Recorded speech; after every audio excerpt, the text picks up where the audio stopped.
अगला सवाल, ten sine square theta plus 6 cos square theta is equal to 7। यह सवाल आपको दिया हुआ है। थीटा की वैल्यू 0 से 90 के बीच है, find the value of tan theta. मेरे प्यारे भाई बहुत ध्यान से सुनना, कई बार हमें ऑप्शन से फीलिंग लेनी होती है। ऑप्शन से फीलिंग लेना अगर आप सीख गए तो फिर सवाल अपने रास्ते आपको खुद देगा। कैसे? अगर टेन थीटा की वैल्यू मैं √3 देख पा रहा हूं ऑप्शन में, तो यहां जरूर थीटा 60 डिग्री रहा होगा, तभी टेन 60 √3 हो सकता है।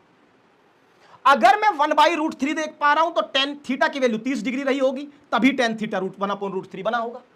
क्योंकि मैं सवाल निकालना नहीं चाहता, मुझे ये भी नहीं पता इस क्वाड्रेटिक इक्वेशन में मैं क्या वैल्यू रखूं, पर मैं ऑप्शन से ही फीलिंग ले रहा हूं कि ऑप्शन जो बने हैं वो किस वैल्यू पे बने होंगे। टेन थीटा की वैल्यू लिखी है ऑप्शन में, अगर वो √3 लिखी है तो थीटा 60 लिया गया होगा। अगर 1/√3 ली है तो थीटा 30 लिया गया होगा। अगर वो 1 है तो फिर थीटा 45 लिया होगा। तीन बातों पर बात है, अगर ये तीनों सेटिस्फाई नहीं होते तो फिर चौथा तो बिना चेक किए आंसर हो जाएगा। बहुत ध्यान से देखना मेरी बात को। मैं सबसे पहले थीटा को 30 रखना चाहता हूं, सबसे छोटा एंगल है 30 पे देख लेते हैं बात बनेगी क्या। अगर 30 में इसको रखूं तो साइन 30 1/2 होता है, और 1/2 का स्क्वायर करोगे तो 1/4 होगा। अरे 1/2 का स्क्वायर करोगे तो क्या होगा? 1/4, और 10 का 1/4 मतलब 2.5। तो इसको सोल्व करने के बाद थीटा इक्वल टू 30 पे चेक कर रहा हूं मामले को, इक्वेशन सेटिस्फाई होती है क्या।